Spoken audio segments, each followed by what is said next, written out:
yo soy Marcelo Díaz, soy director del programa de Magíster en Filosofía de las Ciencias en la Universidad de Santiago y enseño habitualmente en el pre- y posgrado de nuestra universidad, especialmente en el área al que yo me he dedicado de manera sistemática durante los últimos 30 años, filosofía de la mente y epistemología. Esas son mis dos áreas fundamentales.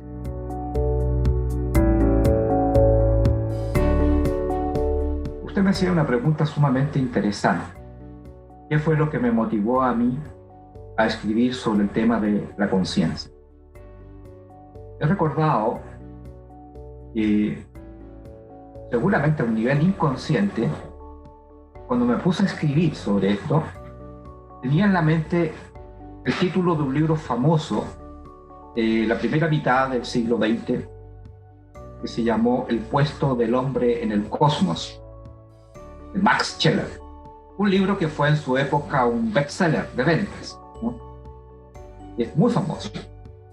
Entonces quedé pensando, si voy a tratar el tema de la conciencia, me gustaría hacerme la pregunta, aunque parezca un poco soberbia, ¿cuál es el lugar o el puesto de la conciencia en el cosmos? En el cosmos, que como sabemos es una palabra de origen griego que significa orden. Es decir, estamos presuponiendo que el mundo, que el universo, que el cosmos tiene orden. Y en ese orden, la pregunta es, ¿qué lugar le cabe a la conciencia? Aparte de eso,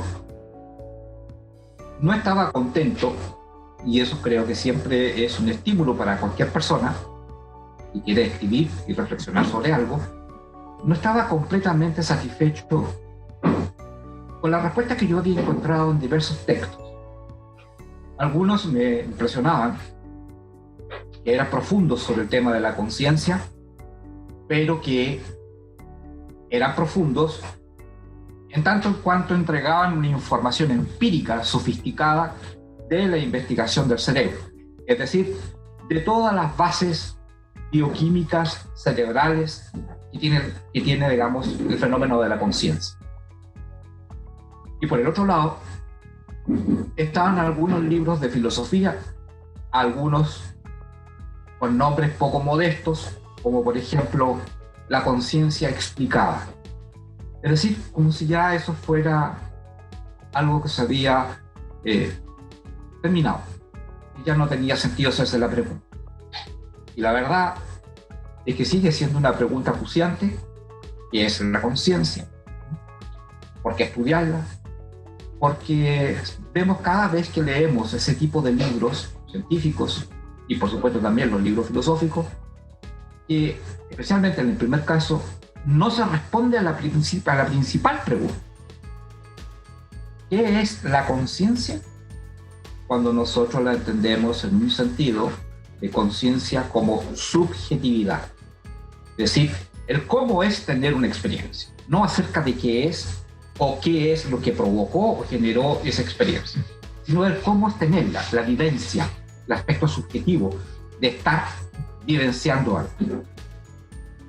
Eso se les escapaba a todas estas teorías científicas muy sofisticadas y se confundía muchas veces el fenómeno de la conciencia como subjetividad con el hecho de poner atención.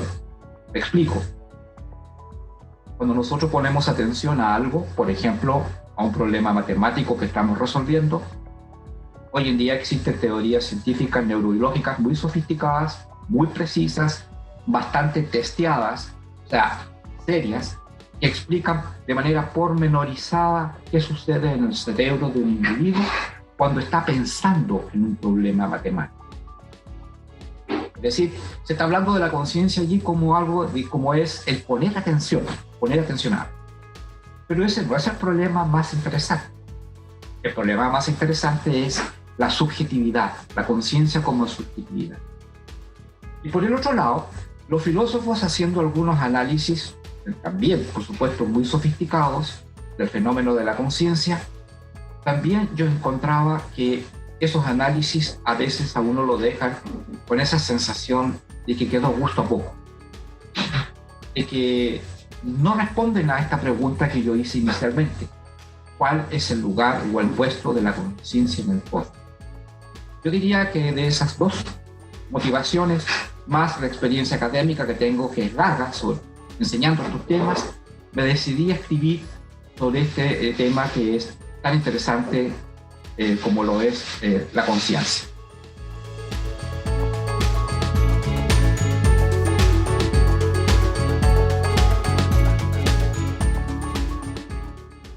Allí hay dos preguntas en una. Aquí hay algo sumamente interesante. Creo que es pedagógicamente útil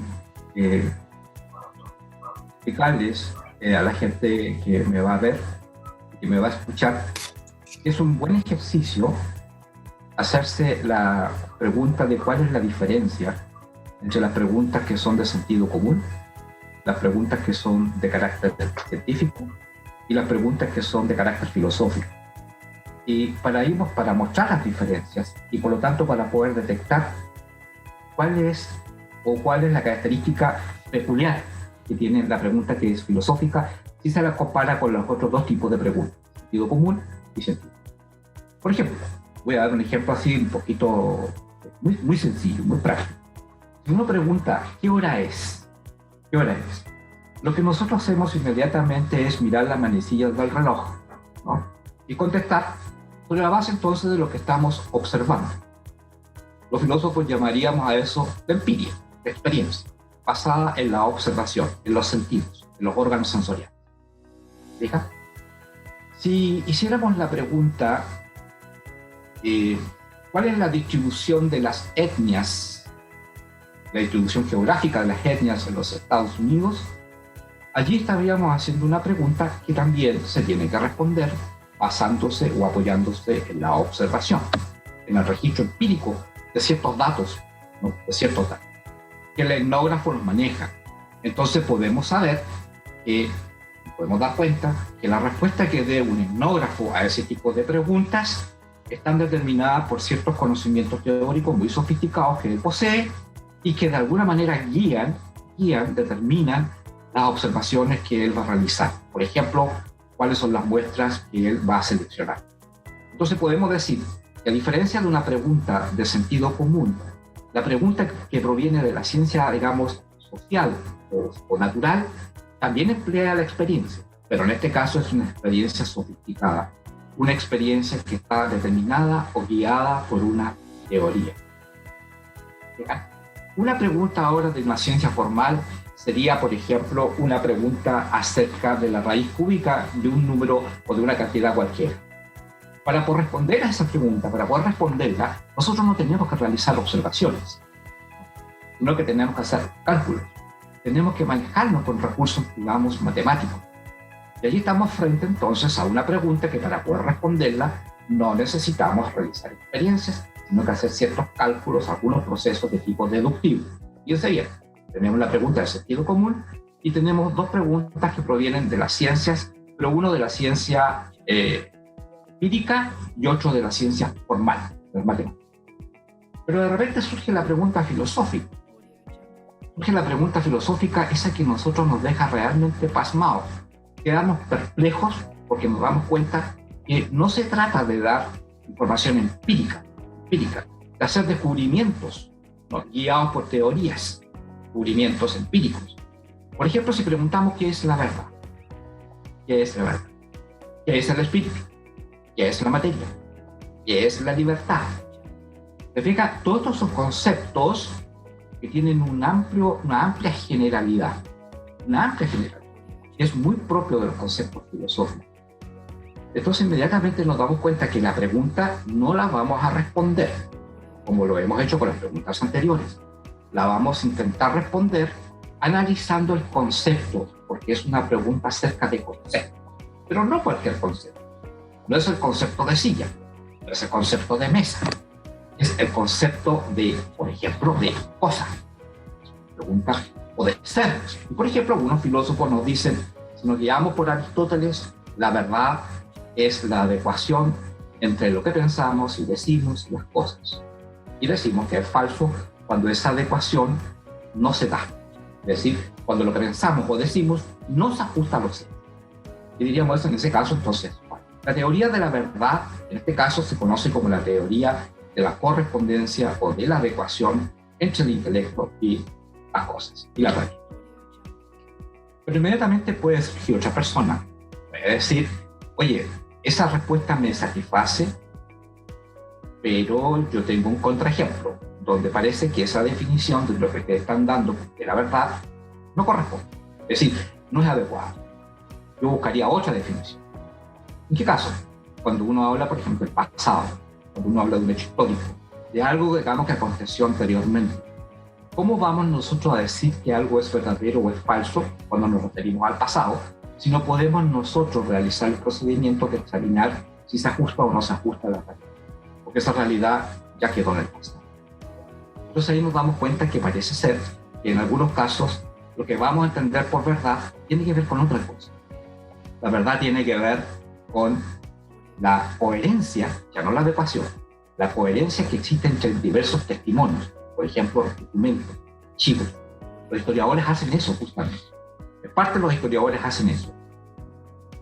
Investigan sobre un hecho del pasado y lo que buscan son documentos. Y lo que se fijan muy bien es que entre esos documentos no existen incoherencias que no se contradigan mutuamente. Y cuando hay una cierta coherencia entre todos esos testimonios, ya sean testimonios escritos, ya sean documentos, etcétera, la persona podría decir que hay, digamos, un acercamiento a la verdad de ese hecho histórico, de lo que allí realmente ocurrió. También ocurre que con la verdad tenemos problemas cuando hablamos acerca del futuro. Pero en fin, yo no quiero seguir hablando sobre un concepto filosófico como el de la verdad, porque el que me interesa es el otro. Es el concepto de conciencia. ¿Qué estamos entendiendo por conciencia? Y yo quiero enfatizar que la conciencia, la palabra conciencia se usa de muy distintas maneras. Una de ellas, la que mencioné al comienzo de la entrevista, y es cuando nosotros hablamos de la conciencia como el poner atención a algo. Pero también la conciencia quiere decir el ser sensible, por ejemplo, a ciertos estímulos del medio ambiente. Y decimos por ahí, por ejemplo, que una persona es inconsciente en este sentido porque no es receptivo a los estímulos que vienen del medio ambiente, porque está en coma, porque está bajo efecto de una droga profunda, etcétera, etcétera. Pero la conciencia como subjetividad, esa que destacó el filósofo Descartes en el siglo XVII, ¿no? Cuando nos dijo que lo que caracteriza a la mente humana son los pensamientos. Y los pensamientos, ojo que los pensamientos es una palabra que la usan en sentido muy amplio. Y los pensamientos cuando ocurren, es decir, cuando nosotros tenemos, por ejemplo, actos cognitivos, cuando entendemos, cuando imaginamos, o cuando tenemos actos que son de la voluntad, cuando afirmamos, cuando negamos, cuando rechazamos, cuando queremos, ¿sí? No solamente ocurre eso, sino que Descartes decía, además de eso somos conscientes. Por ejemplo, si yo puedo estar entendiendo y me doy cuenta que estoy entendiendo. Puedo estar dudando y me doy cuenta que estoy dudando. Él puso justamente como condición para decir que algo es mental y tiene que revelarse en la conciencia. Es decir, somos conscientes de eso que nos está ocurriendo. No fue siempre así. Sabemos que ya en el siglo XIX, Nietzsche, Schopenhauer y en el siglo XX Freud puso completamente en cuestión esta manera de caracterizar a la conciencia. Habló del inconsciente, es decir, hay fenómenos mentales, procesos mentales de los cuales no tenemos control, no nos damos cuenta que los tenemos y sin embargo pueden tener una incidencia fundamental en ciertas conductas. Freud estudió la conducta neurótica. El estudio de la conducta neurótica fue la que lo hizo pensar que hay, digamos, algo que se escapa a ese control que había puesto Descartes, que en realidad es determinante en nuestro comportamiento. Y así nos encontramos con el fenómeno de la conciencia, que es necesario, digamos, aclararlo. Y lo que yo intento justamente es dar argumentos para convencer, porque de eso se trata, de dar argumentos para convencer que efectivamente el problema de la conciencia es un problema filosófico inmensamente complejo. Inmensamente complejo. Para resumir este punto se lo puedo decir en un par de frases. Probablemente no hay nada más cercano a nosotros mismos que hablar de la conciencia, de nuestra propia subjetividad. no tenemos la distancia suficiente para poder hablar de eso. No es algo que podamos contemplar, por ejemplo, por decirlo así, con los ojos de la mente, ¿no? Como quiera llamarlo, contemplarlo intelectualmente. Es algo que en el momento que nosotros empezamos a hablar, nos damos cuenta que estamos hablando de algo muy íntimo, muy propio de nosotros.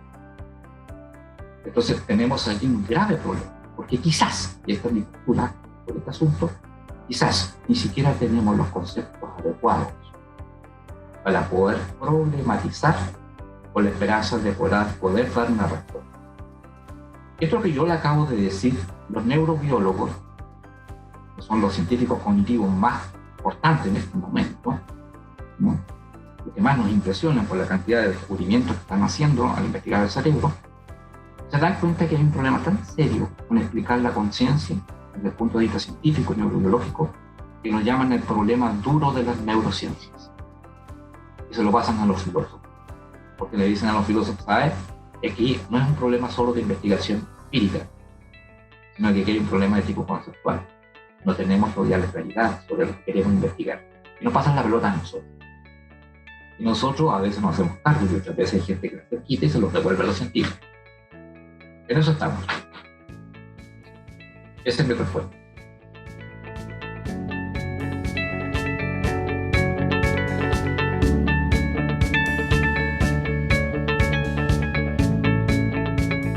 La pregunta por la conciencia la hacen científicos cognitivos, yo diría que de manera más acuciante y reiterada la hacen los neurobiólogos, los neurocientíficos, ¿no? Y curiosamente ahí nos topamos con algo sumamente desafiante, que ellos reconocen, una parte importante de la comunidad de los neurobiólogos reconocen que este es un problema que ellos no están todavía en condiciones de poder resolver, cuál es la naturaleza de la conciencia, y porque sospechan que el problema que hay allí no es solo algo que tiene que ver con la investigación, con el avance en la investigación del cerebro, es decir, de encontrar cuál es la base, digamos, en el cerebro del fenómeno de la conciencia, explicar sus mecanismos, etcétera, sino que también hay allí involucrado algo que normalmente ellos como científicos no abordan, y es que hay un problema de tipo conceptual, es decir, que no tenemos los conceptos todavía adecuados para acercarnos y plantear de una manera clara ese problema. Entonces lo han llamado el problema duro de las neurociencias. Y suelen pasárselo a los filósofos para que nosotros nos hagamos cargo. Y nosotros nos hacemos cargo cuando nos interesan estos temas, y algunos sencillamente tiran la esponja y se lo devuelven a los neurobiólogos.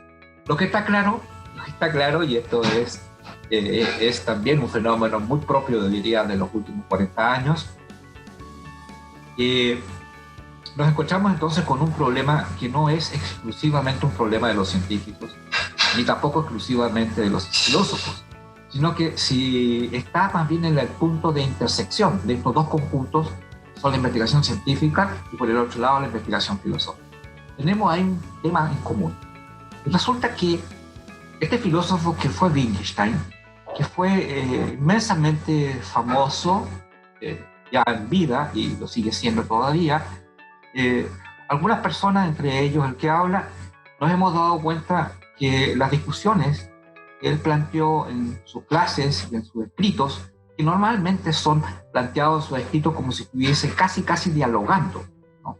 Los textos más interesantes de Wittgenstein son la transcripción de sus clases, porque Wittgenstein hacía algo que es muy poco habitual. Imagínese usted el tremendo espectáculo que tienen que haber tenido frente a sus alumnos cuando se daban cuenta que Wittgenstein llegaba a las clases inspirado, se sentaba sobre la mesa, se metía los dedos en la cabeza y quedaba todo desordenado el cabello, y el tipo empezaba a sudar. Eso hay testimonios de eso. Empezaba a sudar. ¿Sabe por qué pasaba eso? Porque el tipo estaba filosofando delante de sus alumnos. Se ponía a crear delante de sus alumnos. Prácticamente no llevaba apuntes. Uno o que otro libro llegó a la sala de clase. Él estaba pensando en el problema cuando entraba a la sala de clase y empezaban a salir las ideas. Entonces, los alumnos tienen que haber sido espectaculares, ver que el tipo estaba en ese momento creando, ¿no? Creando. Para usar la imagen de Sócrates, cuando Sócrates hablaba de que su filosofía era como lo que hacía su madre era partera, y él decía que cuando él filosofaba, hacía parir las ideas. Entonces, yo creo que eso pasaba conmigo, y eso lo veían los alumnos. Y en ese diálogo que se producía, que en realidad no era diálogo, porque era más bien una discusión consigo mismo, una conversación consigo mismo, donde él hablaba en voz alta. Se cuenta que se molestaba mucho cuando lo interrumpía. Le gustaba que las preguntas se las hicieran al final, porque el tipo estaba realmente creando. Eso es una cosa, yo diría, impagable. Si acaso hace una pregunta, ¿Wittgenstein habría pasado una prueba de evaluación pedagógica en la sala de clases? No la habría pasado, porque no cumplía con ninguno de los requisitos de lo que se espera que sea una clase bien hecha. Él se ponía a pensar, imagínense, tomarle apuntes a una persona que está pensando en vivo, en ese momento, no repitiendo, no leyendo, sino que estaba creando. Una cosa increíble, ¿no? Increíble. Y en esos diálogos, en esas clases, se ve, digamos, que Wittgenstein empieza, a reflexionar sobre justamente temas como estos que están hoy en día en la palestra y que son tratados por los científicos cognitivos y los filósofos de la mente.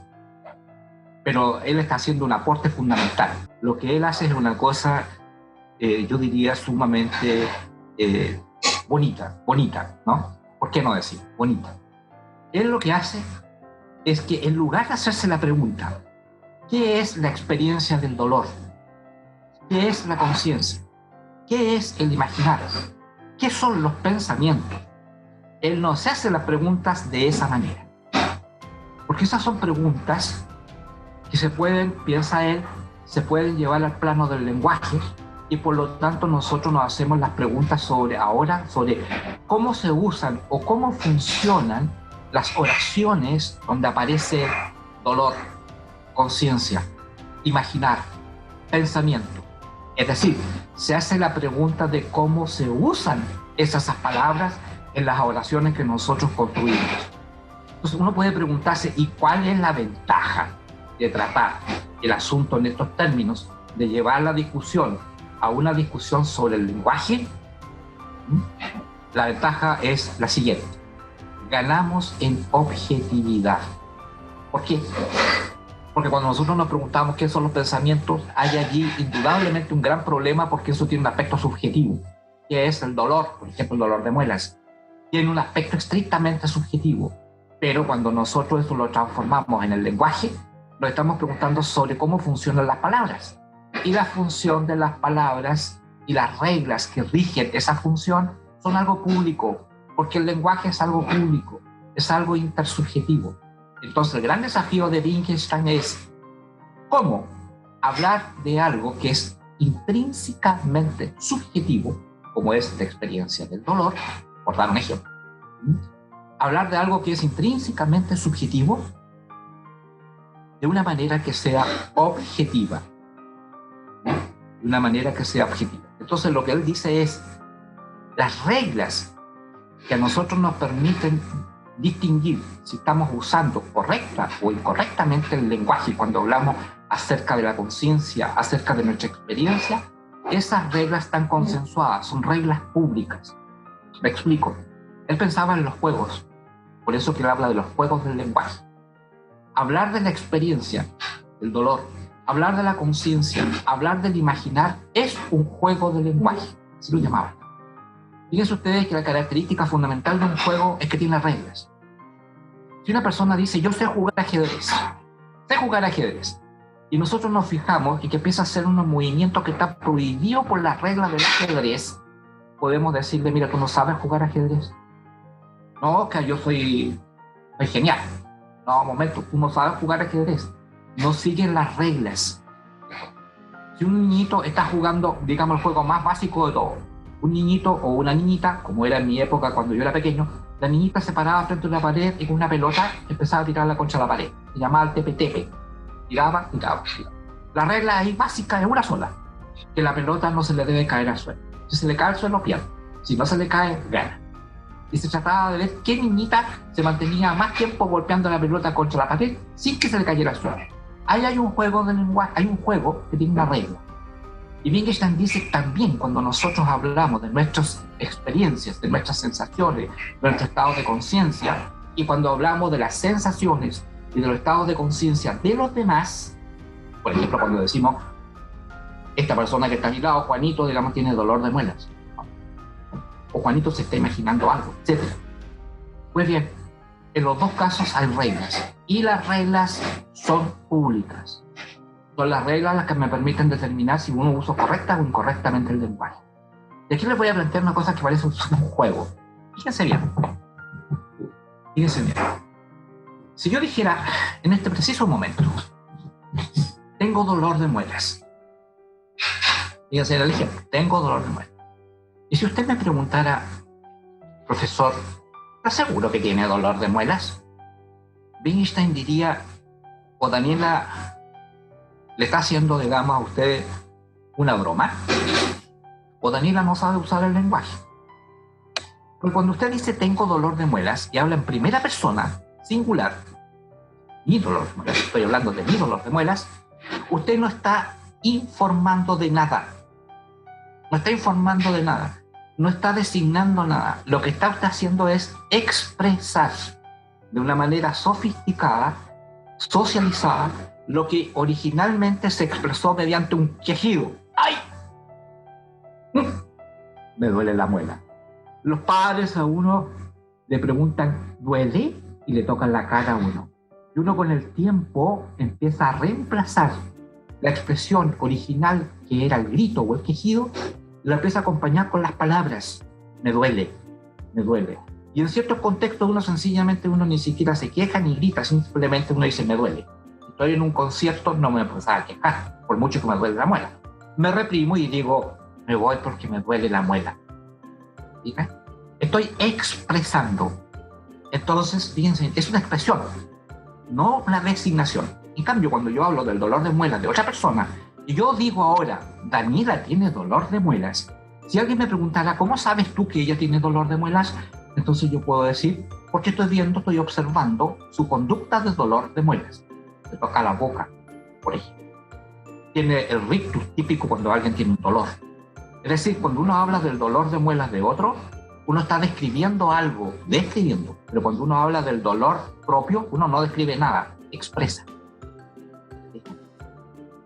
Bueno, distinciones como estas que hizo Wittgenstein, ojo, fue el primero en darse cuenta de eso.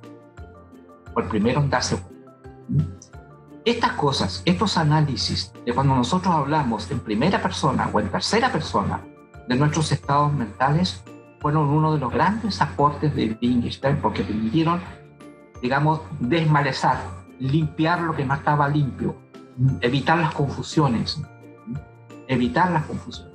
Cuando uno habla a la manera de Wittgenstein, uno puede erróneamente creer, porque Wittgenstein dice, cuando yo hablo de mi experiencia en primera persona, cuando yo hablo de mi dolor de muela, pareciera que yo estoy negando que tengo algo interno, subjetivo. En Wittgenstein no, yo no voy a negar nunca que uno tiene un dolor de muelas como experiencia subjetiva, interna. Eso es así, eso es innegable. Lo que yo me opongo, dice Wittgenstein, es que usted crea que cuando habla de eso, el significado de su palabra, el significado de su oración, tengo dolor de muelas, es el dolor mismo de muelas, la experiencia subjetiva. No, porque el significado o el uso de las palabras no es algo privado, no es algo interno, es objetivo y está a la luz para que puedan otros examinarlos, es algo público. Wittgenstein, por supuesto, pensaba, y con esto termino, Wittgenstein pensaba que la filosofía, así lo dice en dos libros, lo dice el libro que se llama Los cuadernos azul y marrón, que son efectivamente las clases que él realizaba, la transcripción de las clases que realizaba en la Universidad de Cambridge, y también en otro libro que fue que finalmente le publicaron, que se llama Las investigaciones filosóficas, que se considera que es uno de los 3 más grandes o más importantes libros escritos por algún filósofo del siglo XX. probablemente el otro sería El ser y el tiempo de Heidegger, ¿no? Pero las investigaciones filosóficas y también el Tractatus lógico-filosófico, que también fue de Wittgenstein, son obras geniales. Y justamente en este libro, en la investigación filosófica, nos dice, y también en las clases, los cuadernos azul y marrón, dice que la filosofía, fíjense, esto es muy bello, la filosofía es la lucha contra la fascinación que ejerce sobre nosotros el lenguaje. Eso es todo. Pero quiero, antes de despedirme, mostrarles un libro donde se publicó el artículo mío. Este libro se titula Filosofía de la Mente y Psicología y fue editado por la editorial de la Universidad Alberto Hurtado, con un trabajo acucioso, de muy buen gusto también en el diseño, un trabajo muy bien hecho por Francisco López Silva y Francisco Osorio, que son dos profesores, uno de la Universidad de Valparaíso y el otro de la Universidad de Chile, donde ellos compilaron diversos aportes de psicólogos, psiquiatras, filósofos de la mente, donde participé yo también como invitado, y cada uno de nosotros contribuyó con un capítulo. El trabajo mío tiene ese título, que se los voy a leer, dice, es el capítulo 2, se llama La conciencia en la discusión actual, cuestiones filosóficas. Es un bello libro, interesante, y que se publicó hace 15 días. Se debió haber publicado en marzo, pero todos sabemos que a partir de marzo nos confinamos, y incluido por supuesto la gente que trabaja en la editorial, y recién hace 15 días se pudo publicar. Muchas gracias por haberme escuchado.